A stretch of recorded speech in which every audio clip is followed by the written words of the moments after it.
Cobra Tate is your pinnacle example of this. Like, this is the alpha god sort of strategy that we're talking about right now, right? Like, why would you mess with a championship kickboxer publicly and then back down that quickly, right? Clearly, what you did worked. And you nailed it, because we said earlier about how my boys will go to war for me without thinking, right? And no one's going to ask any whys. As soon as I said that man upset me, nobody was asking me what he did. Everyone was just out to hurt him as much as possible, right? And it's kind of the same, because if you don't have that network, they also won't take fire for you the same. So you just nailed it, right? His wife, he settled because his wife, you instilled cowardice, you instilled fear inside of his own camp.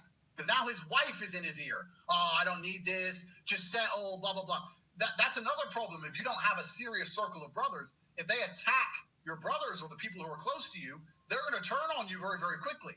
And that's another thing you need to consider. Like, if someone were to try and tie my brother into something that involved me, my brother would be like, good, because it does involve me. Good. Like, he'd be happy for it. But most people are not like that. And that's where it's more and more important.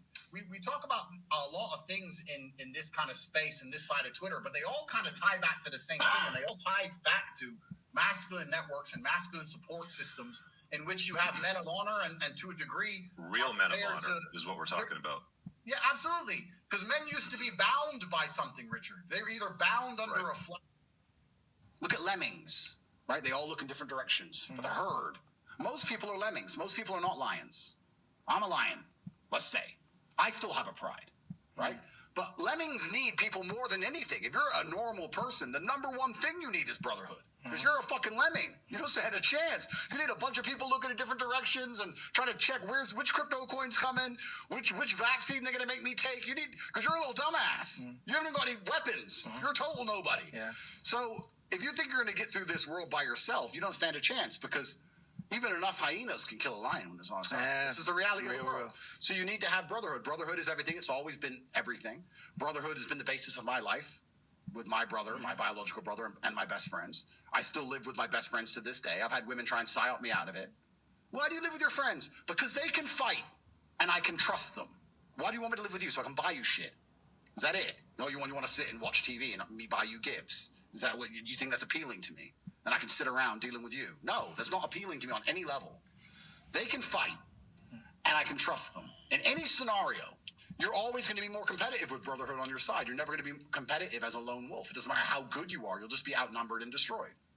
So absolutely, you can't be rich without brotherhood. More interestingly, you can't be poor without brotherhood.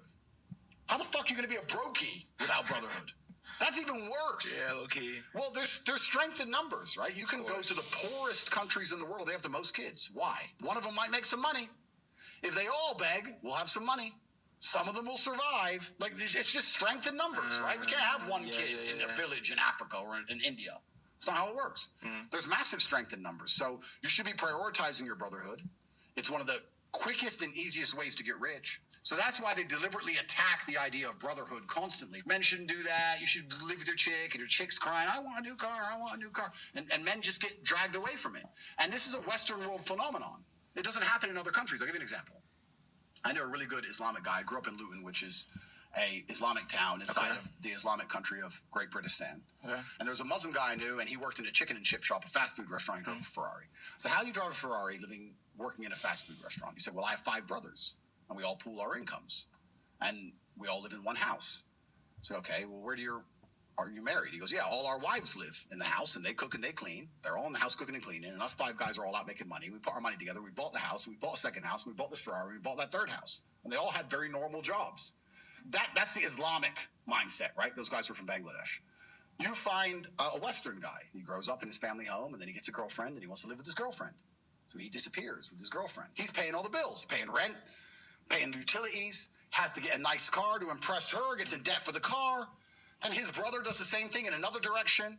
So now you got these 2 white young men paying rent to Bangladeshis, paying all their rent up, getting in debt, trying to impress women they're not even going to marry, sitting there in an endless debt spiral because their brotherhood's been destroyed. If those 2 men were to move in together and work together to own an asset, things would be different. So brotherhood is the bottom line to most things, and most cultures still understand this. It's one of the biggest ailments with the West is that we've forgotten this point. It's not about being rich or poor. It's about being a man as a whole. Brotherhood is everything. If you got in trouble, Yeah. would you call your girlfriend? Probably call my roommates. You'd call your boys. Yeah. That's who you call, right? Like, what would you call your girl for? It'll be okay. She would get a call. I mean, yeah. I mean, you'd let her know you're fine, but you wouldn't say, "Get down here now." I mean, I hope not. I don't know. You're from LA, maybe. I don't know how it works over there. I don't know. Probably. Maybe it's like, in my world, you don't call them when you have trouble because they can't do anything. They can't do anything. They can either say it's going to be fine when they have no idea whether it's going to be fine or not, or they can get panicked and scared themselves and add to the trouble. That's it. All my trouble, I tell my brother or I tell my guys. They know my trouble, not some chick. She can't do anything. So brotherhood is everything. If you got in real trouble, you'd call the boys. If you couldn't call the cops. And if you call the cops, you want men to come. A whole bunch of blonde chicks turn up. You're like, where's the dudes with the guns? Where's the machine gun? That's the reality. What's the bottom line? What's the true bottom line of reality and of humanity, of this civility we live under? What's the bottom line? It's a war. It's violence. That's right. This is why you look at the most powerful street gang.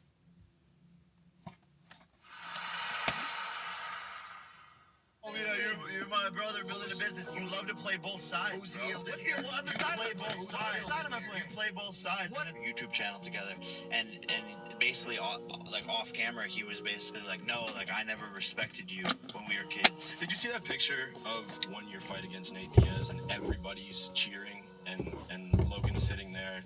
He looks like a super villain. I didn't think it was real. It seems fake, but it's not. We're good, man. 6 up. Good shit, your hand. 6.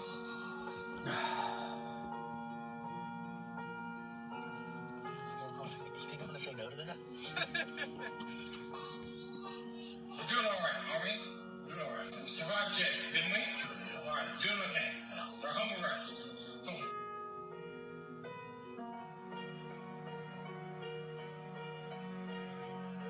Life's been worse, hasn't it? We've been poor. We've been hungry. We've been hurt. We're doing all right. We're millions of dollars. We're strong. We're prosperous. We've got a job. And we've always got a job.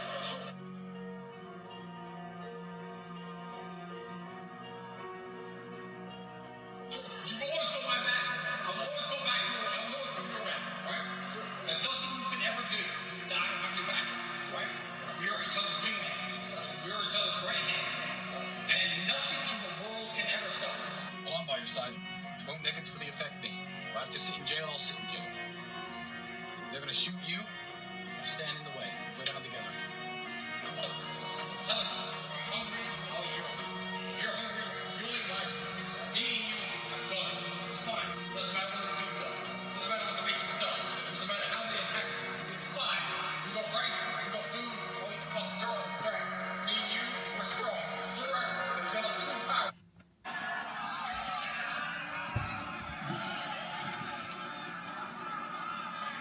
Ready? Let's go.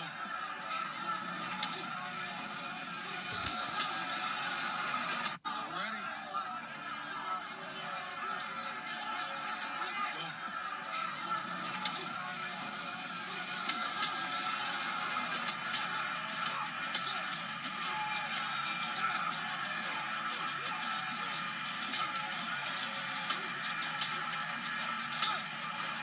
You gonna dance? Or you gonna fight?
Move.